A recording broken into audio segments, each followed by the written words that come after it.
Welcome to the ZimmCast, a program dedicated to bringing you what's new in agricultural marketing. The ZimmCast is the official podcast of AgWired and hosted by Chuck and Cindy Zimmerman.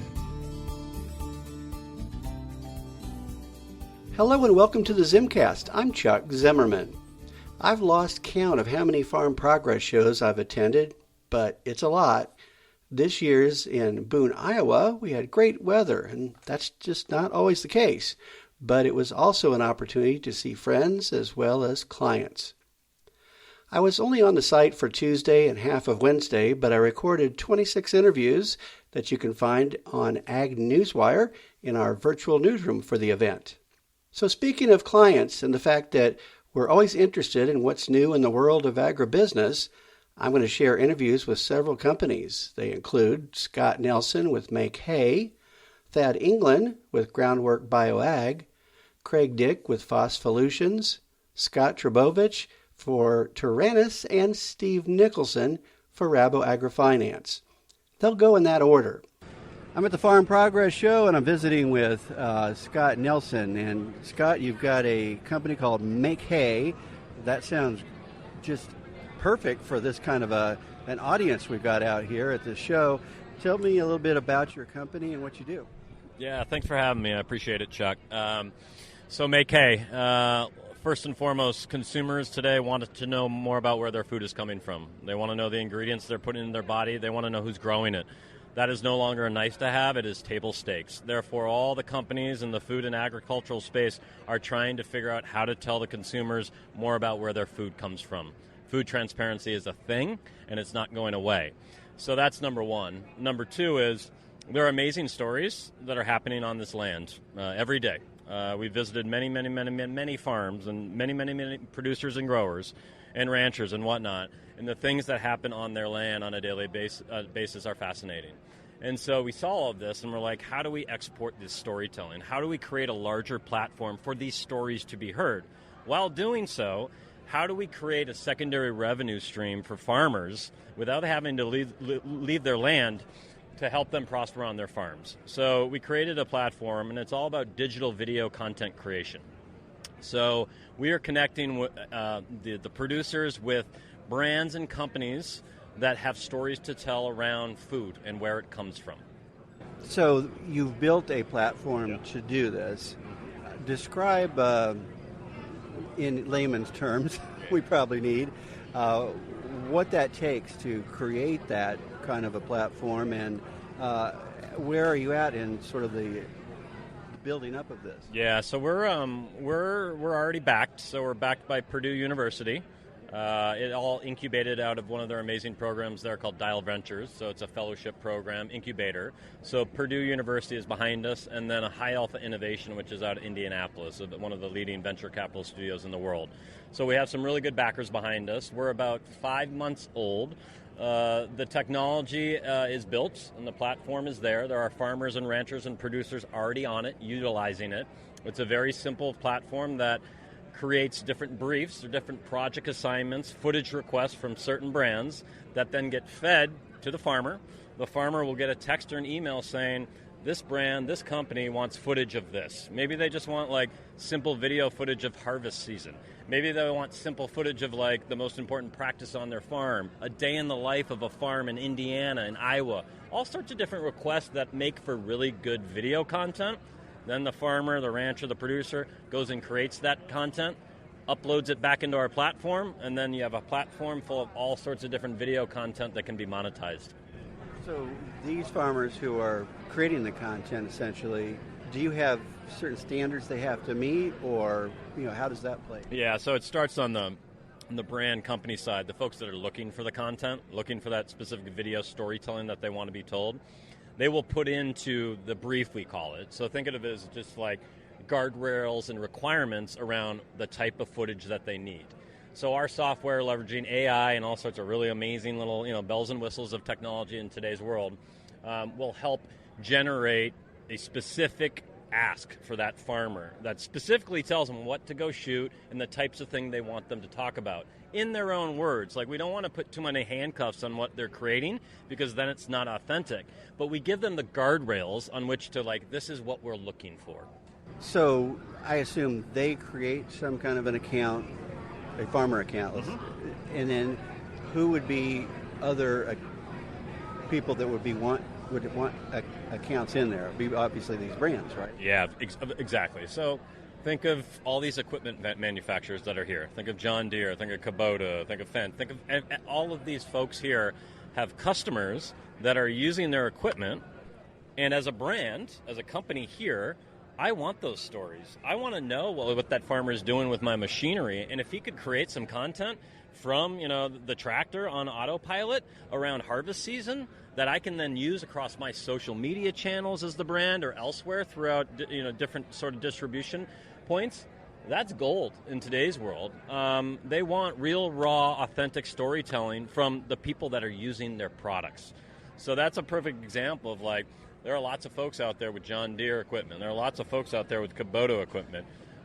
And Kubota, someone like Kubota, they leverage celebrities, right? Like Blake Sheldon or whatnot. But there's a lot of folks like you and I that might have a Kubota that can use the camera on their phone and press play on a video, and that content can then be leveraged by a brand like Kubota or insert any brand that's here, manufacturer or company, to tell the stories of how their customers are using their equipment. And that raises awareness, it gets to the right channels, it's diverse, it's really interesting, authentic content from the people using their product. So can farmers get an account that don't necessarily want to create an account for a brand, but to find something on their own? Exactly. So that's the other thing. So farmers can create their own profile, and they'll be in our system. So let's say there's a farmer that really wants to work with insert brand, right? He has their tractor, or he has a piece of their equipment, and he's never worked with them before. He can fill out in his profile the types of companies and manufacturers and brands that he wants to create for. And then when that brand comes into our platform and they create a brief, create a content footage request, that person will come up in as one of the outputs of here are the types of farmers that have raised their hands that would want to create for you. So it's a way for it's a way for farmers, producers of all kinds to connect with companies and brands and create content for them. So it's kind of a matchmaking service in some respects as well.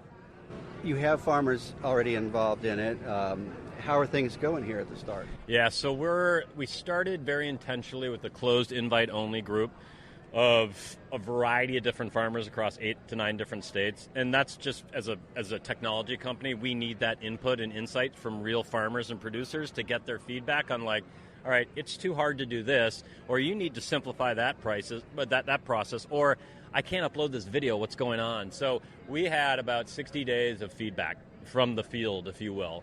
And now we're at a place where we're starting to invite pilot partners on, the brands, to start sending out this request to all of these different farmers. So things are going really well. The farmer interest is really awesome, to be honest. There's a lot of folks out there that might want to tell their story, but they don't know how to. They don't have the resources, they don't have the time. So in a platform like that can enable them and give them a little bit of help, it seems to be working thus far. And then for the content creators that are already doing really amazing things with big followers on TikTok and Instagram, you see them, they're all around the show, by the way. We just met a bunch of them. So they're already really good content creators. They know what they're doing, right? But they're also farmers first or what have you. But they create content. It's a part of the daily operation, right? And so they like our platform because, yes, they're working with brands and companies right now, but this will expose them to other ones that they may not have ever thought that they actually could create content for. So it's a good, diverse group of farmers that are utilizing our technology for different use cases. Are you focused on certain kinds of commodities or crops at this point?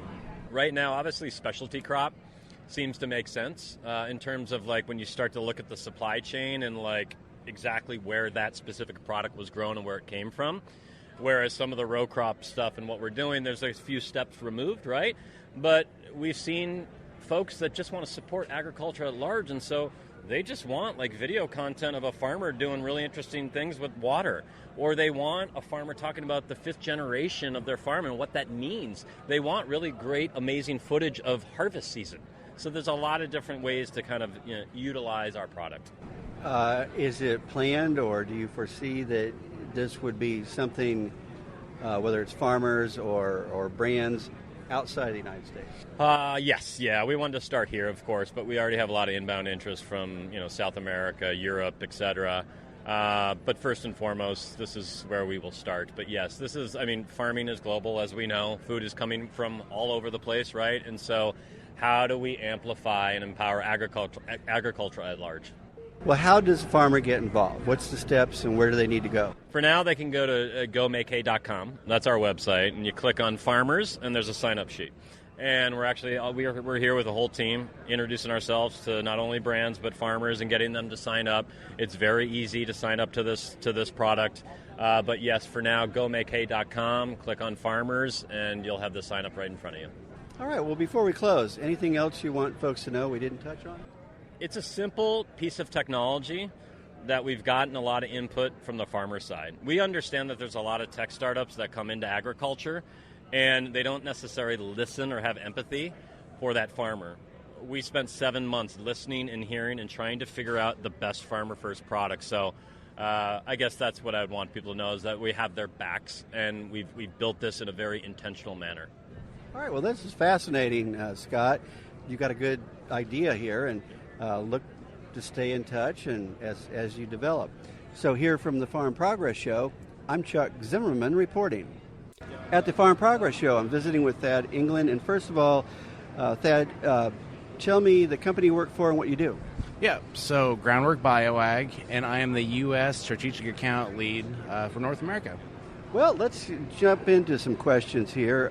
What's been the response to, I guess, a product Rutella by farmers this season? Yeah, so a quick step back there. So Rutella is a mycorrhizal fungal inoculant, right? So Groundwork Bioag has been in business for a little over 10 years now, which is 2014. And so what we have is a highly concentrated mycorrhizal fungi. It's a beneficial fungi to 90% of all plant species on the earth. What we're seeing this season is unique in its own right as far as we've had several wet feed events, some pretty mild drought events, but they're still significant. So overall, it's been extremely positive, right? So out of the gate, we had better stalk diameters in corn and soybeans, extremely good nodulation on the soybeans as well. What we're anticipating as we're going through a grain fill and finishing out this crop correctly, we're anticipating higher test weights, overall better plant health as well. That's going to equate to a pretty serious yield bump. Well, the farm economy's kind of a mixed bag right now, but when you're looking at margins being tighter this year, how's Rutella offering farmers more value and ROI? Yep, absolutely. So what we're looking at is twofold necessarily. So I take that back. What we're looking at is threefold as far as where growers can get a better ROI when using Rutella. Number one, and what I think is top of mind, is soil health, right? When you are investing in Rutella, you're investing in soil health on your farm. Secondly, we can see a marked difference in nutrient availability and nutrient efficiency when using Rutella. So what Rutella does and what mycorrhizal fungi does is that it makes better logistics for those nutrients within those plants. So when we're seeing we can be more efficient, we're actually looking at some phosphorus and some nutrient use efficiency tools as well, so nutrient reduction strategies that plays right into our hand as well. Pair all that up with improved economics, better soil health. We also have an additional revenue stream for growers as well. What we've known is that by using Rutella, we are sequestering quite a bit of carbon into that soil permanently. We're able to monitor, measure, and verify how many tons of carbon they're sequestering into that soil, and then pay them for those tons. Yeah, earlier this year when you launched Rutella Carbon, tell us a little bit about the program and the benefits to growers there. Yep. So when you look at Rutella is a biocatalyst, right? Without a healthy rhizosphere, without that mycorrhizal fungi in that soil, we struggle to complete a life cycle of that plant. So what our response to Rutella Carbon has been so far has been very happy with the responses so far from the growers that participated in 2023. This is a brand new program we weren't able to do this. We knew that mycorrhiza fungi is sequestering carbon into that soil, but it wasn't until 2023 that Vera updated their methodology to allow for soil amendments like Rutella to be applied. So growers are extremely happy. It's a product-based carbon program. We're doing soil samples every year. We're doing multiple tons sequestered every year. The growers are in the programs. It's going to equate to some great revenue for the farm gate at a time that's, paramount. So what have your customers' response been to this?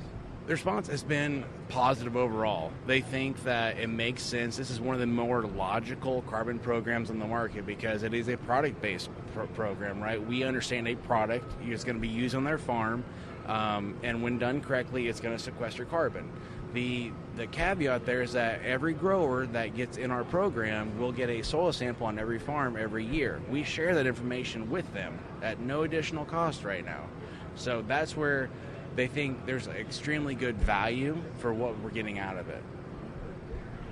So how can growers sign up if they want to learn more? Absolutely. So you can go to our website, groundworkbioag.com. Click on the carbon tab as well. Otherwise, please reach out to me. I typically work with, our more strategic accounts in the U.S., but I'm happy to do some one-off and education opportunities as well.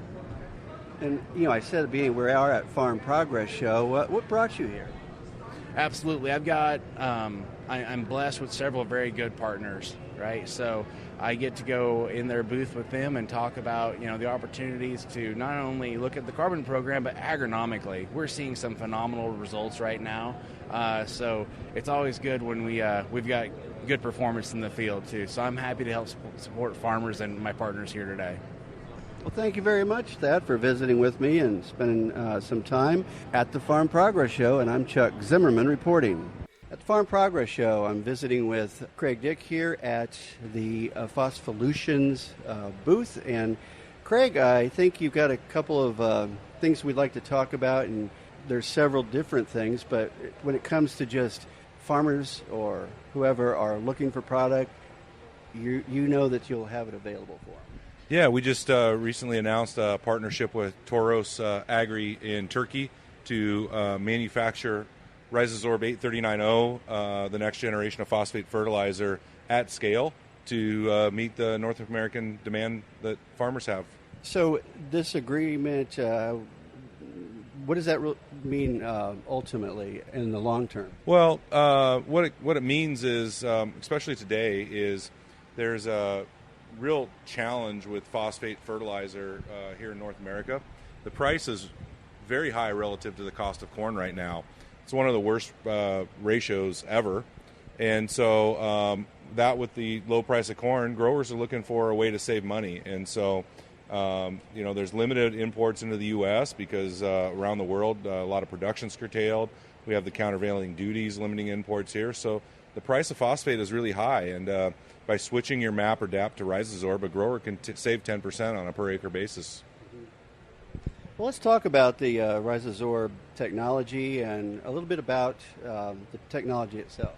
Yeah, Rhizosorb is developed at Penn State University in their horticulture department, and in 2016, our founder and CEO licensed those patents and built a world-class R&D team to bring the technology to row crop.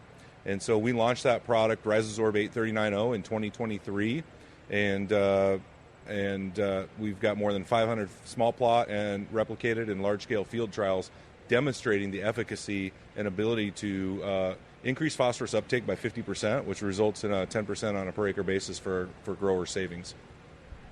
Yeah, that's a good word there, savings for farmers, because when it comes to the inputs, you've got, I guess, an offer maybe to kind of help with that for fall applications?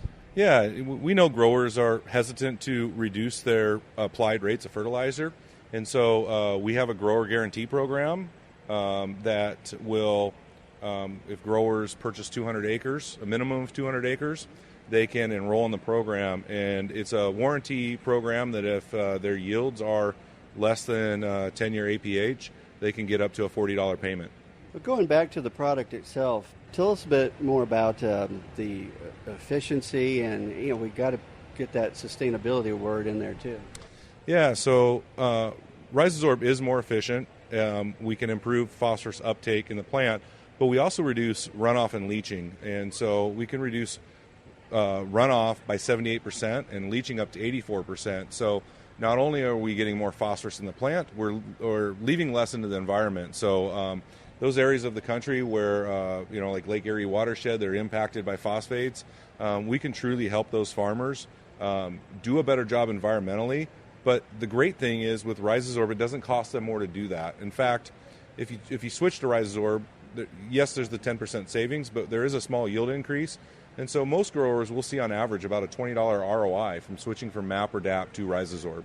What else would you want customers to know about that we may have not have touched on here? So a couple more points on sustainability is we have a life cycle analysis conducted on Rhizosorb. It shows a 45% reduction in carbon emissions from switching from MAP or DAP to Rhizosorb.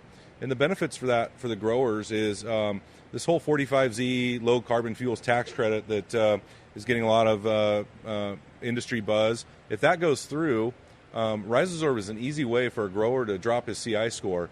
Simply switch out your MAP or DAP for Rhizosorb. That's all you got to do, and you'll see a lower CI score and potentially some more premiums from the ethanol producer. Well, that's what I know a lot of farmers are hoping for, and of course they would like to get some finality in some of what are the rules for this, right? Yeah, so that's one of those deals that may or may not happen. One thing that has another additional program that we are part of is we were approved as an enhanced efficiency fertilizer in the state of Pennsylvania. And so what that means is we are now approved for CSP and EQIP grants through USDA. So that's real money. That's $10 to $50 an acre. You can enroll in both programs. And we're currently working to roll that out nationwide. So hopefully by this time next year, we'll be able to announce that we're in a bunch of other states with that program. All right. Well, thank you very much, Craig. It's always great to see you. And we're here at the Farm Progress Show in Iowa. I'm Chuck Zimmerman reporting. At the Farm Progress Show, I'm visiting with Taranis, and I have with me Scott. Scott, introduce yourself to us. Tell us your name and what you do. Hey, good morning. Thanks for stopping by. My name is Scott Trbovich. I am the sales leader here at Taranis. I've been with the company just over 4 years, and regardless if you're on the East Coast or if you're in Colorado, we'd love the opportunity to service you on your row crop needs and crop intelligence services. Well, let's talk a little bit about that. So, I mean, what are the services you provide?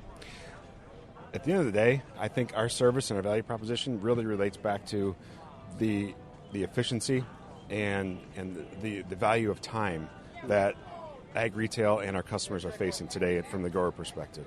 So, we use drones and satellites and artificial intelligence and AI models and all these things, but it doesn't matter if you don't use it. And we think that just by engaging with our information, the data provided, whether it be at the comforts of your home, from your cab, from the beach, from your kid's ball game, wherever that location might be, you can have a bird's eye view of 1 image per acre across your crops six times throughout the season. So here at the show, what is the kind of the message you want to give to or leave with the farmers that are coming by here? Yeah, so if you look around, you see we've got a kind of a tailgate theme here this week, Chuck. And really what it's all about, it's focused on, I think, two things. On the business side, it's focused about making sure that you've got a plan, okay? And really, are you available? Do you see what's going on in your fields? And do you have a plan of key learnings from this year? Also going into next year, and how do you alter that plan or that playbook, as we're talking about here through the football theme, of making things better and improving upon what you did this year, making it next year. The farm economy is in a challenged spot right now, and we think that our service can help provide, the not only the efficiency perspective, but also how can you help manage your resources as well.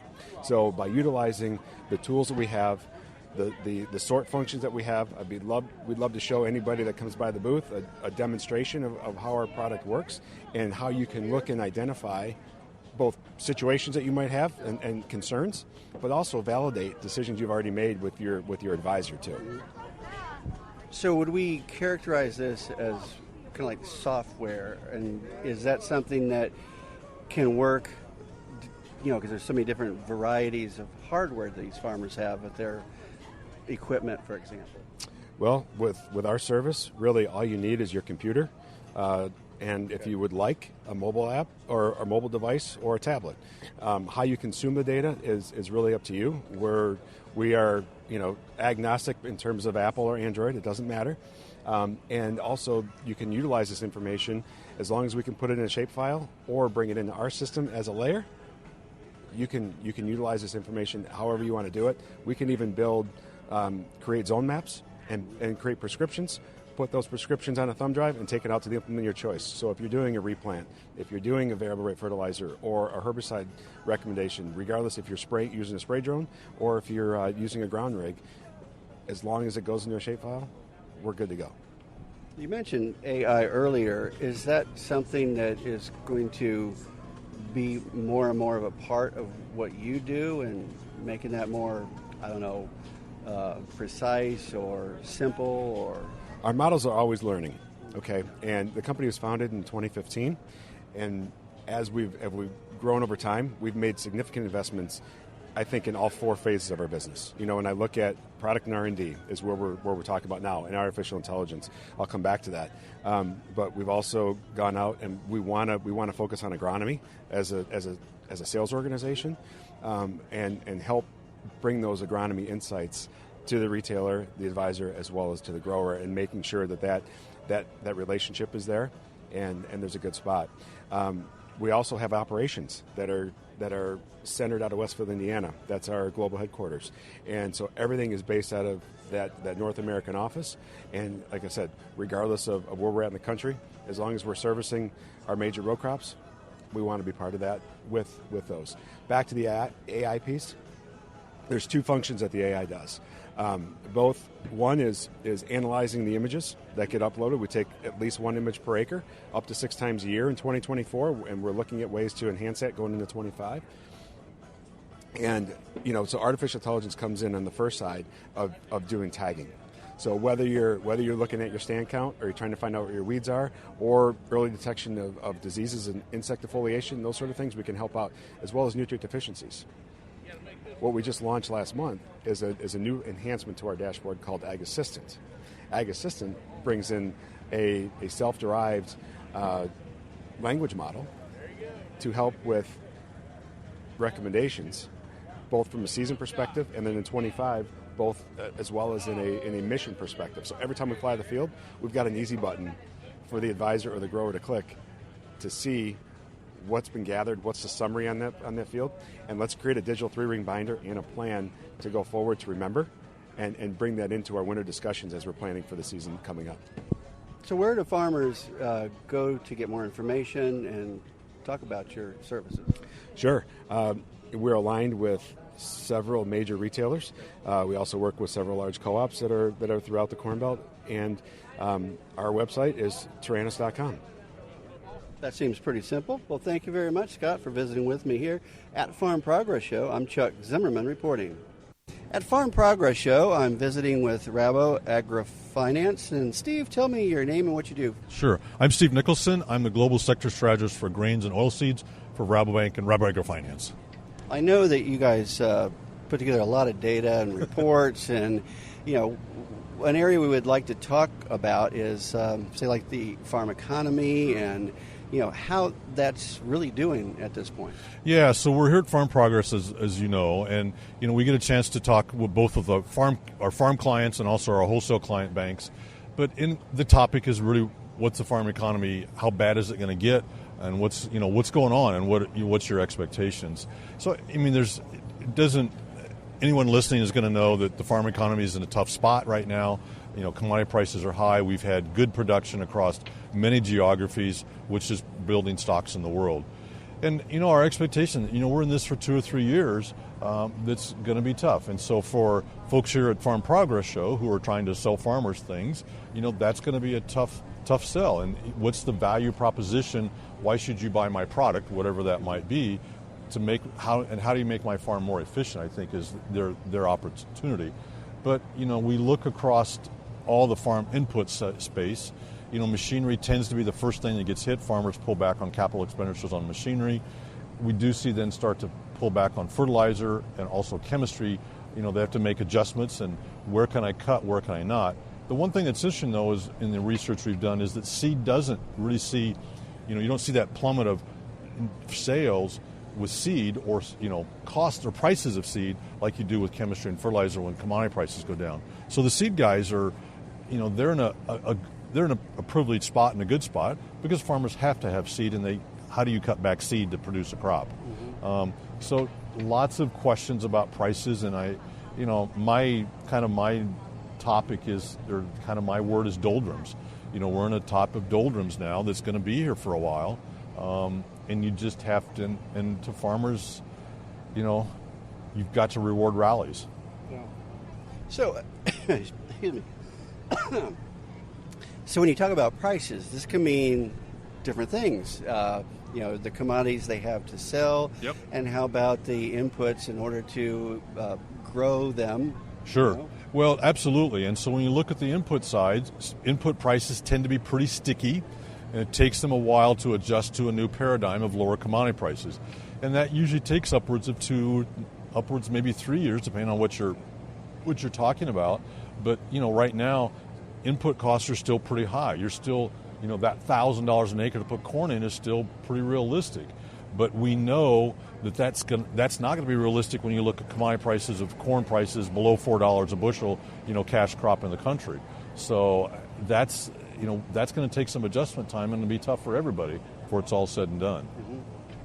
There was another element to this that we mentioned before we started, and I'm trying to remember what that was. So we're talking about tariffs? Yes. So, this is election year, and that always brings up a lot of hair-raising discussions, and people get kind of emotional about that. But I think we need to talk about both tariffs and protectionism around the world. And for U.S. agriculture, and I think this would be true for South American agriculture as well, agricultures thrive better in a free market system than it has in a protectionist or a tariff system. And when you look at the both candidates, going to the White House or want to go to the White House in 25, you have some concerns there, and on both sides. And we can point fingers both ways. Former President Trump has certainly talked about, I'm going to raise tariffs on everything coming in the United States to 60%, I think is how he said it, and then raise them again on China particularly. And we know, and my colleague in China has told us very clearly that, if that happens, China will retaliate against the United States. That's not going to be good for agriculture and prices. And we have, the 17, 18 crop years were very real, very recent history and very real about, we know what happens. And we don't need that in a price environment we have now of very low prices. At the same time, when you look at the Biden administration and a potential Harris administration, trade has not been on the top of their hit parade. And I think agriculture has been pretty frustrated with them that they can't seem to get much action out of them on trade. And that, in my view, they need to step up their game if they're going to be involved with agriculture, and let's be kind of cold about it, if they want to attract rural voters, they're going to have to be involved in agricultural trade issues. And so that's a big issue, and just the protections around the world, and the fact that we no longer have, there's a lot more bilateral and trilateral trade agreements, which makes it very, very complicated.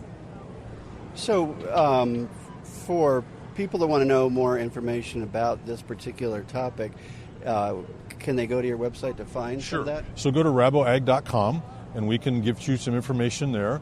Also, that'll give you where offices are and where bankers are, and that the Rabo AgriFinance banker is your best route into us. Mm-hmm.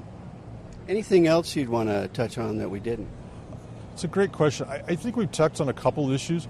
The one thing I would say I've kind of noodled in my brain is thinking about producers, and think about when they buy inputs, they spend all this money for seed and fertilizer and chemistry, but they've done nothing on the revenue side. And you think about hog crush, you think about soybean crushers, once they buy that, or elevators, they buy that corn, they buy the soybeans, they hedge that off.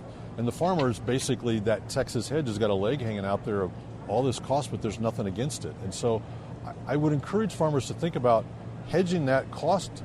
Not, you can't hedge the fertilizer in the sense of the natural gas, but I'm talking about you're going to produce a crop, you've got crop insurance as a backstop, so use the markets to help at least get to a point where you can pay those bills, and then if what's left over, if you have grain left over, then that's where you can play a little bit if you have it. All right, Steve, well, thank you very much for visiting with me here. We're at Farm Progress Show in Iowa this year. I'm Chuck Zimmerman reporting. We post the ZimmCast on AgWired as the official podcast. We also post stories using other interviews as we have time, so keep your eye out for them too. And that's the ZimmCast for now. I hope you enjoy it, and thank you for listening.